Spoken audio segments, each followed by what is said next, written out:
الرحیم۔ حضور اکرم صلی اللہ علیہ وسلم کا ارشاد ہے، غصہ، انسان کو جو غصہ آتا ہے یہ شیطان کے اثر کی وجہ سے ہوتا ہے۔ شیطان کے اثر کا نتیجہ ہوتا ہے کہ آدمی کو غصہ آتا ہے، اور شیطان کی پیدائش آگ سے ہوئی ہے، اس لیے غصے میں آدمی کا رنگ، چہرے کا رنگ سرخ ہو جاتا ہے، آنکھیں سرخ ہو جاتی ہیں۔ اور آگ پانی سے بجھائی جاتی ہے۔ آپ صلی اللہ علیہ وسلم نے فرمایا کہ آگ پانی سے بجھائی جاتی ہے، اس لیے آپ نے فرمایا جب تم میں سے کسی کو غصہ آئے تو وہ فوراً وضو کرے۔ آپ صلی اللہ علیہ وسلم نے فرمایا کہ غصہ یہ شیطان کے اثر کی وجہ سے ہوتا ہے، اور شیطان کی پیدائش آگ سے ہوئی ہے، اور آگ پانی سے بجھائی جاتی ہے، اس لیے آپ نے فرمایا جب تم میں سے کسی کو غصہ آئے تو اسے چاہیے کہ وہ فوراً کیا کرے؟ وہ فوراً وضو کرے۔ اب یہ ماشاءاللہ اتنے ساتھی بیٹھے ہیں، کبھی ایسا ہوا کہ آپ کو غصہ آیا ہو اور آپ نے فوراً وضو کیا ہو؟ یا کسی کو آپ نے دیکھا ہو کہ اسے غصہ آیا اور بھاگ کے جا کے وضو کر رہا ہو؟ میں نے تو کبھی نہیں دیکھا کسی کو۔ کیوں؟ ہمارے دل میں حضور اکرم صلی اللہ علیہ وسلم کی بات کی اہمیت نہیں۔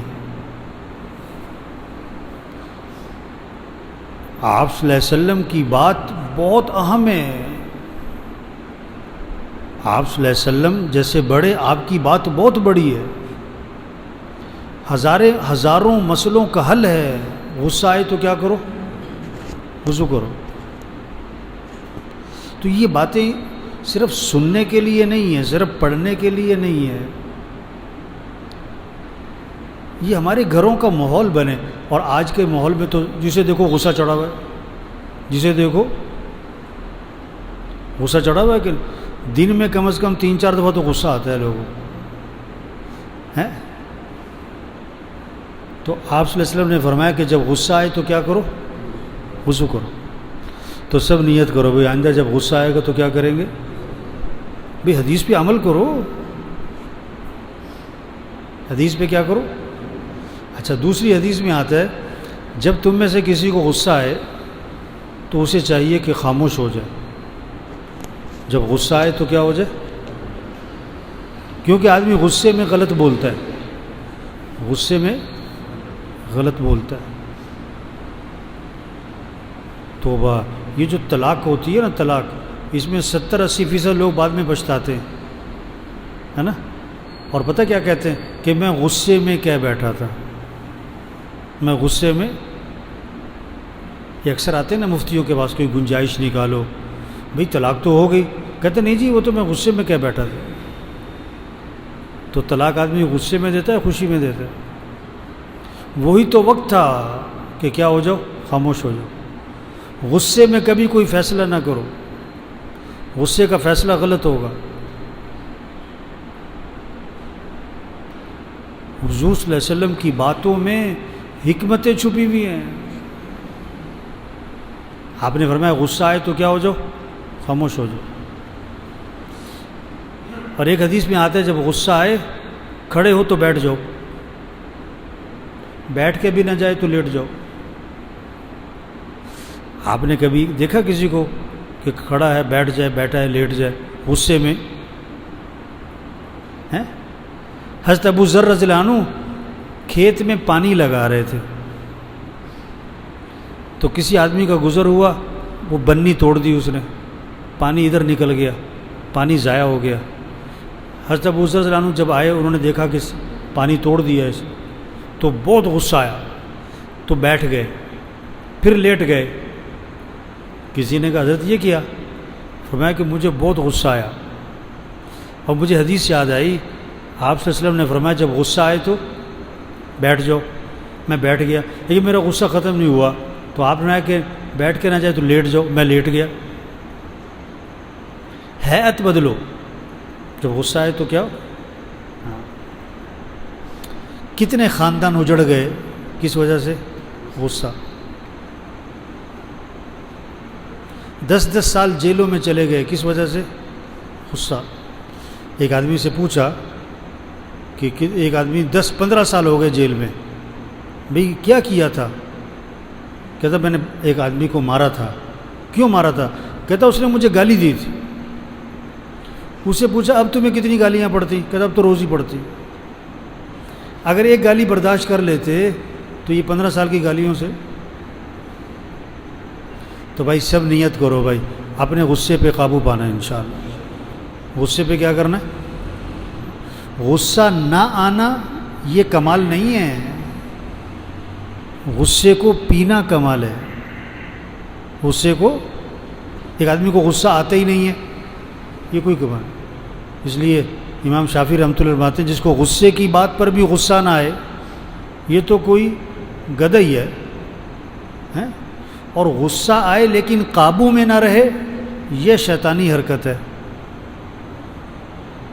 غصہ آنا فطری امر ہے، غصہ آئے گا تو کیا کرو؟ پی جاؤ۔ اس لیے آپ صلی اللہ علیہ وسلم نے فرمایا جس آدمی کو غصہ آیا اور وہ غصہ نکالنے پر قادر تھا لیکن غصے کو پی گیا، اللہ پاک قیامت کے دن جنت کی حوریں اس کے سامنے کھڑی کریں گے اور فرمائیں گے جو پسند ہے لے لے اس میں سے۔ کس بات پر؟ غصہ پینے پر، غصہ پینے پر۔ تو بھائی غصے کو پینا سیکھیں۔ غصے کو، بہت سی باتیں طبیعت کے خلاف آئیں گی، گھر میں، پڑوسیوں کی طرف سے، سڑک پہ، لوگوں کی، مسجد میں، مسجد سے باہر نکلتے نکلتے غصے کو پی جاؤ۔ علی بن حسن رحمۃ اللہ علیہ، ان کی باندھی جو ہے نا کھانا لے کر آ رہی تھی، اس کے ہاتھ سے برتن چھوٹا، ان کے اوپر آ کے گرا، بڑا غصہ آیا۔ تو اس وقت کی باندیاں بھی دیندار ہوتی تھی، اس نے قرآن کی آیت پڑھی جس میں اللہ پاک ایمان والے، تقوی والے، ان کی نشانیاں بیان فرما رہے ہیں، اللہ بیان فرما رہے ہیں۔ کون ہیں تقوی والے؟ کون ہوتے ہیں؟ والکاظمین الغیظ، وہ غصے کو پی جایا کرتے ہیں۔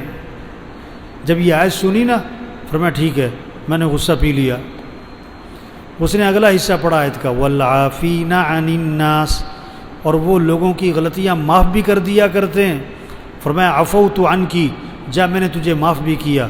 اس نے آیت کا اگلا حصہ پڑھا، واللہ یحب المحسنین، اللہ احسان کرنے والوں کو پسند فرماتے ہیں۔ فرمایا جا میں تجھ پر احسان بھی کرتا ہوں، میں تجھے آزاد بھی کرتا ہوں، جا۔ ہاں، غصے کو پینا سیکھیں بھائی۔ بلڈ پریشر ہوا ہوا لوگوں کو کس وجہ سے؟ غصہ، غصہ۔ گھر میں ماحول خراب ہوا ہوا ہے، غصہ۔